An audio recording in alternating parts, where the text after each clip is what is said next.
Championship leader Haydon Gullis gets his first pole position of the season after beating championship rival and teammate Nico Hulkenberg by 0.2 of a second.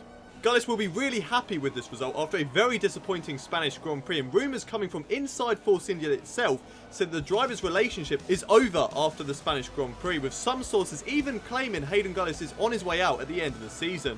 Elsewhere in qualifying, and it's a McLaren second row knockout with Jenson Button in third place and Fernando Alonso in fourth. Carlos Sainz now equal with Haydon Gullis in the championship, 66 points apiece, lines up on the grid in fifth place, with Lewis Hamilton getting back up into Q3 with sixth, and Sebastian Vettel into Q3 once again with a fantastic seventh place. Danny Kvyat will be looking to get back onto some good form after a really disappointing start to the season. He starts in 8th on the grid with Kevin Magnussen 9th and Jolyon Palmer rounding out the top 10. The Red Bull team have brought some upgrades ahead of this weekend's Monaco Grand Prix, improving the engine power and fuel consumption on their car. Despite these upgrades though, Max Verstappen couldn't get out of Q1, with Daniel Ricciardo just missing out on the top 10 shootout. That's your rundown on everything in qualifying. Up next, it's the Monaco Grand Prix. What is up, people, and welcome back to part 69 of my F1 2016 career mode here at the Monaco Grand Prix, the jewel in the F1 calendar. This is the big one, and it is also one of my favourite tracks on the whole entire calendar as well. And I think I've got a really good chance of getting the race win here today if nothing goes wrong. But, of course, it is Monaco, very close to the barriers, and something can easily go wrong. Just one slip of concentration, and that's you into the barrier. But starting in pole position, our first pole position of the season, so that is a really, really decent result, beating our teammate Nico Hulkenberg and now our close championship rival by 0.2 of a second. Things aren't good between the two of us after the Spanish Grand Prix. You know, after he brake checked me, there's Valtteri Bottas starting in 13th place, but after he brake checked me, it's pretty much over. The relationship is pretty much over between the two of us, and we're still going to fight for the Constructors' Championship, but in terms of Drivers' Championship, it's all on. It's all on. I do not care at all whether I'm too aggressive or anything like that. I'm going for the Drivers' Championship this season. Let's take a look at the starting grid then ahead of today's Monaco Grand Prix. It's a Force India front row knockout with myself getting pole position and Nico Hulkenberg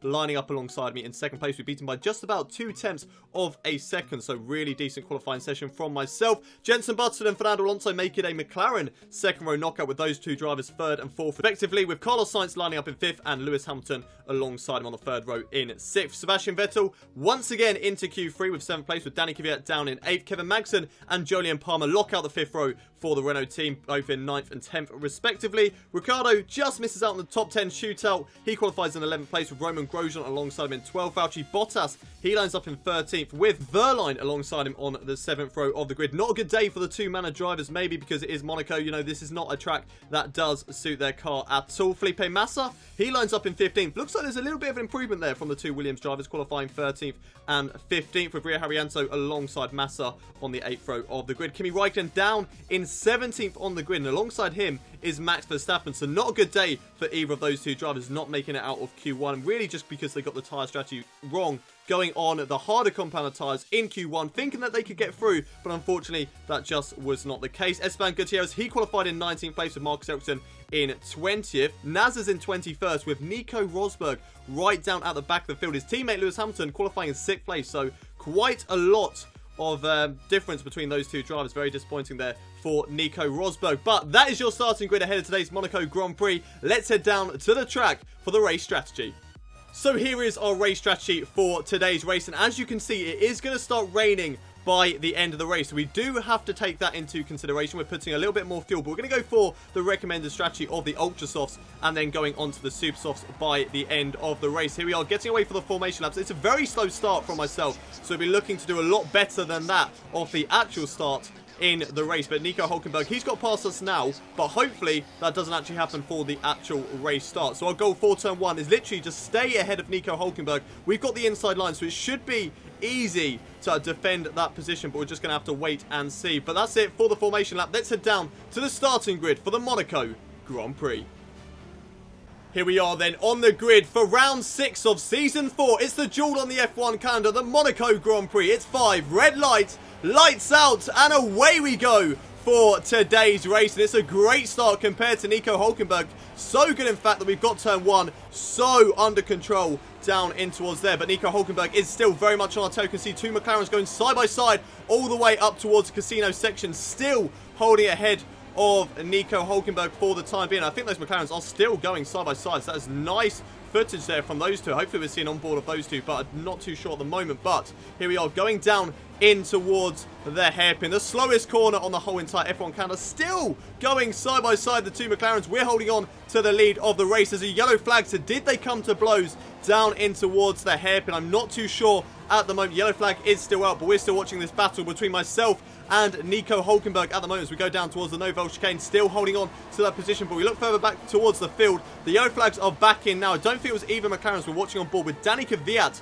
going down in towards the Nouvelle chicane now. He's right behind the Ferrari of Sebastian Vettel, but it looks like he's gone into the barrier for no reason at all. Not too sure what has gone on there for Danny Kvyat. He's just gone straight into the barrier on the exit of the Nouvelle chicane, put his car into the wall, lost his front wing. I think he is still moving though, so I don't think he is out of the race just of yet. But Danny Kvyat's luck continues in this season. His horrible luck has continued all the way from the start of the season, and it's carrying on through this Monaco Grand Prix, going into the barrier and now putting himself right down to the back of the field. Here's a replay though of what's happened down in towards the Lowe's hairpin, and it just looks like there was a bit of a pile up, a bit of a car park down in towards the Lowe's hairpin as a Manor gets caught up. He goes sideways, and Kimi Räikkönen actually gains a position because of that. Max Verstappen loses a couple of places. Nico Rosberg, unfortunately, being right down the back of the field, is going to really struggle because of that. But here's on board with Ria Haryanto. So what on earth happened here? And it sounds like he actually got hit from the rear first by the Ferrari, then goes into Valtteri Bottas, I think that is, just ahead of him, or Felipe Massa. I think it's Felipe Massa, but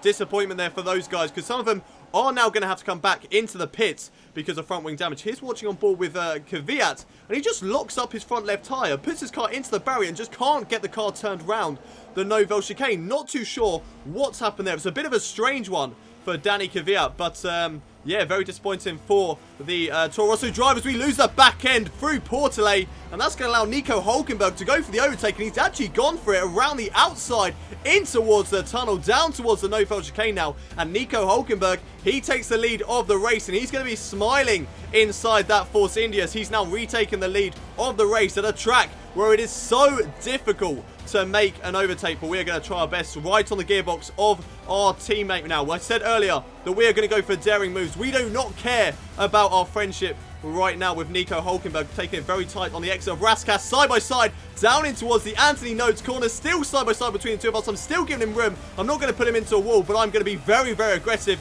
against my teammate. Down in towards Sainte Devote now, turn one, side by side with Nico Hulkenberg, squeezing him out on the exit, and there we go, taking the lead of the race once again. A nice overtake there on Nico Hulkenberg. Lovely to see the two of us still going side by side despite what happened at the Spanish Grand Prix. I'm still willing to go side by side with him, but I'm just going to be so much more aggressive. And here it is showing once again this great overtake on Nico Hulkenberg, side by side through the Anthony Nodes corner, still just giving each other enough room through that corner, enough room so we can both fit through but still be aggressive at the same time, side by side all the way down towards Sainte Devote. And there we go, just getting a little nose up the inside. That's enough to squeeze him out on the exit and take away the lead of the race once again. But now we need to hold on to it as we cut ahead to the end of lap 10 on board Nico Hulkenberg, and it looks like he's actually making a pit stop, which is very, very early, as the team didn't actually want me to make a pit stop till lap 15. So bit of a surprise, that one. Nico Hulkenberg coming to pits here on lap 10, but there is supposed to be rain coming by the end of the race. With Nico Hulkenberg going onto those super soft tyres until the rain starts to come down, and then he can go onto intermediate tyres. That might be a very good strategy, and we may have to consider copying that one as well. I think the rain's going to be coming down in about 15 minutes time, so we could actually go onto a set of ultra soft tyres, but I'm not too sure at the moment. He drops down into 12th place, so a 2.9 second stop from the Force India team. It's not amazing, but at least it isn't more than 3 seconds. If you have a more than 3 second stop, then you are going to be fuming in your car. But there we go. So look, the team doesn't want me to pit until lap 15. We've got plus 2 laps of fuel at this stage of the race. I'm putting it up into rich mix. Our tyre wear at the moment on the rears is 41%.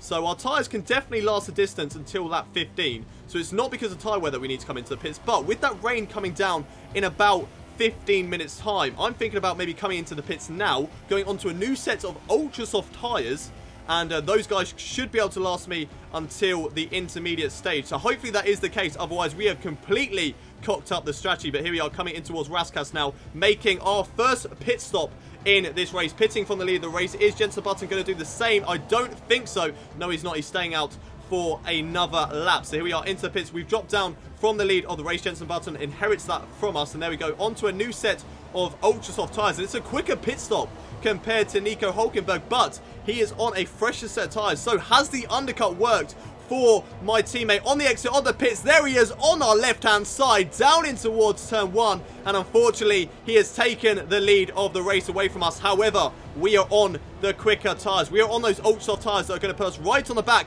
of Nico Hülkenberg right now on the midway stage of lap 13. We are stuck behind Felipe Massa, who looks like he has a little bit of damage to his front nose, and that might be caused because of the pile up down in towards the Lowe's hairpin. And here we are down in towards the swim pool section. So quick through this section now, especially with the cars that we've got, with all the upgrades that have been made. We go up the inside in towards Raskas. A little bit of a lock-up, a daring move up the inside there of Nico Hülkenberg.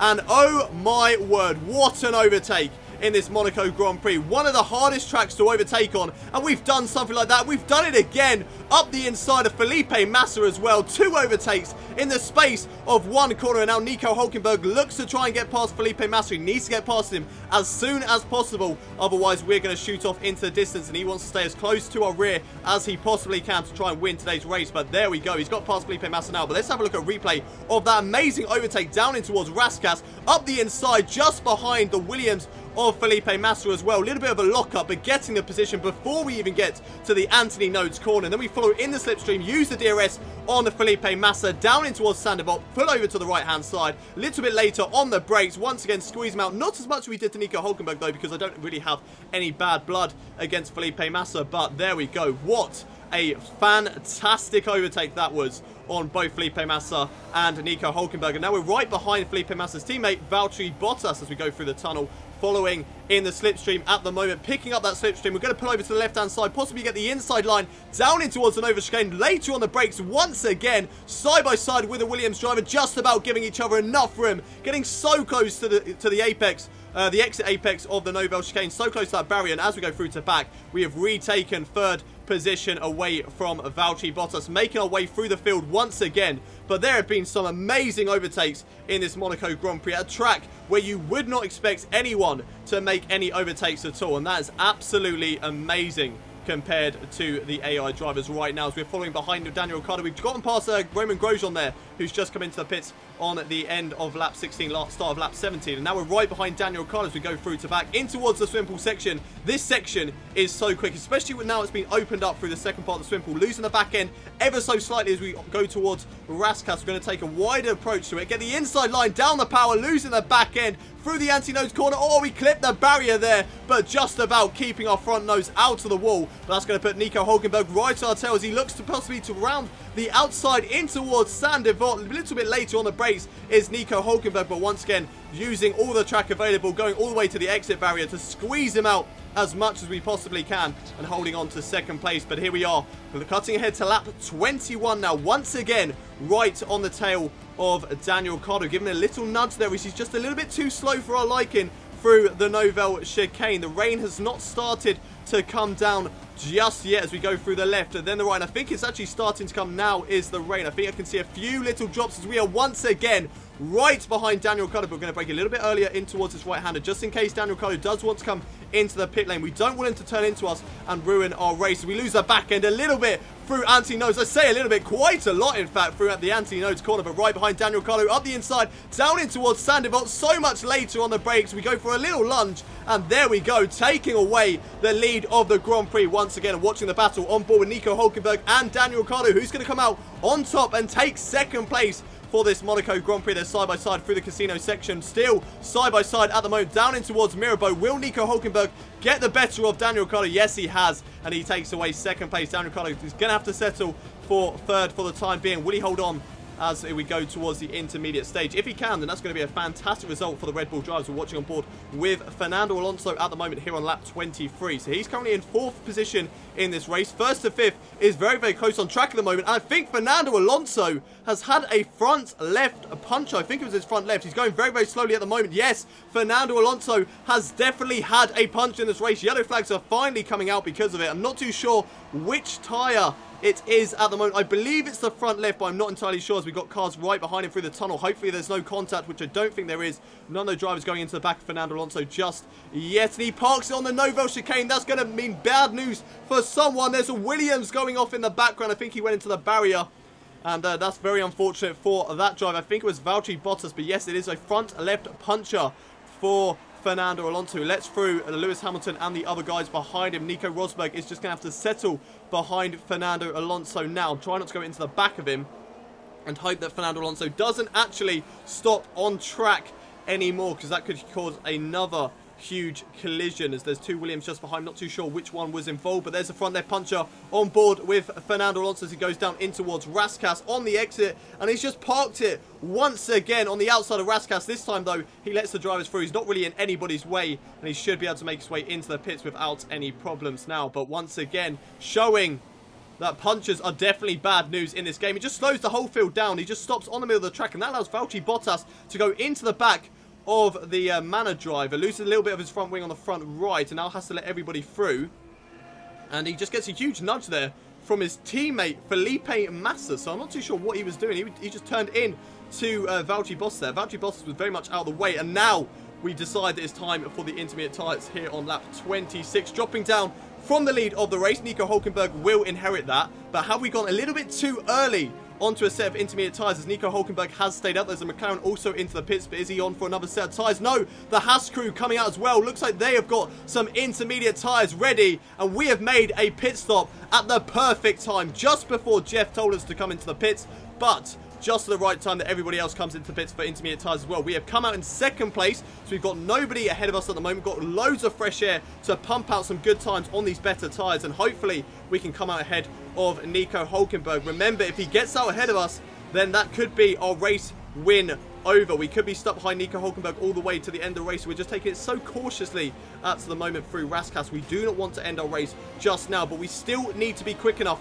to get out ahead of Nico Hülkenberg. Here we are going down the start-finish line now, and yes, we have. We've got out ahead of our championship rival, of our teammate, and taking the lead of the race away from him once again. Looks like we have a huge gap as well to Nico Hülkenberg, and here we are, lap 39. It was a huge gap to Nico Hülkenberg. Nobody else competed with us all the way to the end of the race. We were untouchable at the end of this Monaco Grand Prix, especially in the rain. It's been such a good race for us. Once again, the Monaco Grand Prix has been my circuit. The ability to keep it out of the barriers and still be able to make overtakes as well. That is why I love this circuit so much. When you make an overtake, it certainly feels good. Fernando Alonso's out of the race, so here on the final lap. But we are going to come down to take the checkered flag. It's our third race win of the season. It's Monaco, baby. And what a fantastic result for us once again.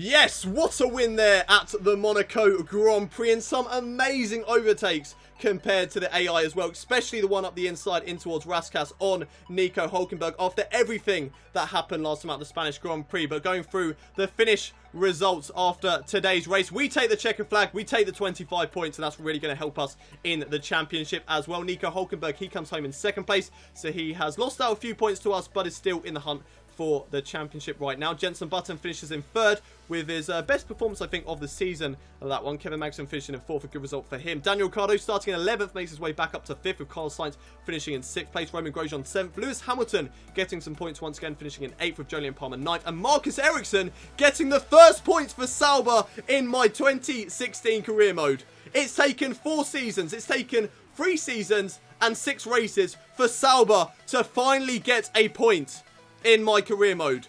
Oh my god, I can't believe that's just happened. Marcus Ericsson has got a point here at the Monaco Grand Prix. That is amazing. That is what I wanted to happen in this season, and it has finally happened. Well done to Marcus Ericsson for doing that. Pascal Wehrlein just missed out on the points with Sebastian Vettel getting 12th place as well. Going to be very disappointed for him. Looking further down the field, Felipe Massa takes home 13th place with Danny Kvyat getting a disappointing 14th. His luck has been so bad at the start of the season. He'll be looking to try and make better of that as the season goes on. Esteban Gutierrez 16th. The other side with Felipe Nasr not getting in the points. He's down 15th. Max Verstappen 17th. Valtteri Bottas after that collision finishes down 18th. Fernando Alonso with a DNF. Not a good result for him. He's one of my championship rivals as well. Finishes down in 19th place. Then we have Kimi Räikkönen, Nico Rosberg and Rio Haryanto all one lap down. But most of those guys aren't really in a championship battle apart from Rio Haryanto. Could get in one, but I think his championship hopes are now over. Drivers' Championship then, we were level with Carlos Sainz after the last time round at the Spanish Grand Prix, but we are now 17 points clear of Carlos Sainz, which is really, really good going into towards the Canadian Grand Prix. Hopefully, we can keep that margin and stay quite a bit ahead of Carlos Sainz. Nico Hülkenberg moves up to 3rd place ahead of Fernando Alonso. He is now 22 points behind us, with Fernando Alonso 34 points behind. Rio Haryanto scoring no points today. He is 40 points behind. I think it's pretty much going to be between myself, Carlos Sainz, Nico Hülkenberg, and Fernando Alonso for the championship. Rio Haryanto may be able to come back into it, but he needs some really decent races in the future. And unfortunately for the likes of the Red Bulls, the Ferraris, and the Mercedes, they're just too far back to really think about challenging for the championship just now. But if they make some huge upgrades in the future, then they can certainly get amongst us. Constructors' Championship then, and we've increased our lead over Toro Rosso. They only scored 7 points here today, where we've got a 1-2 in today's race. 160 points at the moment, 51 points over Toro Rosso. McLaren moved back above Manor in today's race after that podium from Jenson Button, 86 points to 75. And Sauber move off the bottom spot with their first point of the season, getting into 10th. That is absolutely amazing news there for the Sauber team, getting their first points of the season. Hopefully with some upgrades in the future, they can start to get more points as well. That's it though for today's Monaco Grand Prix. If you have enjoyed the episode, don't forget to smash that like button. All those overtakes that happened in today's race, they deserve a like rating. So go ahead, smash that like button. Subscribe to my channel if you haven't already done so for more of this F1 2016 career mode, the 2 laps down championship challenge, and other Formula 1 related content on this channel as well. Don't forget to also check out all of my social networks. They're down in the description. I've got my Twitter, my Facebook, my Snapchat, and my Instagram all down in there. And I've also got my Xbox gamer tag if you are up for any online lobbies in the future that I do want to do. I do want to do some online lobbies in the future. So if you guys want to do that, don't forget to add my gamer tag down in the description, and you will be invited into some of those. But I will see you next time at the Canadian Grand Prix. But until then, it's goodbye from me.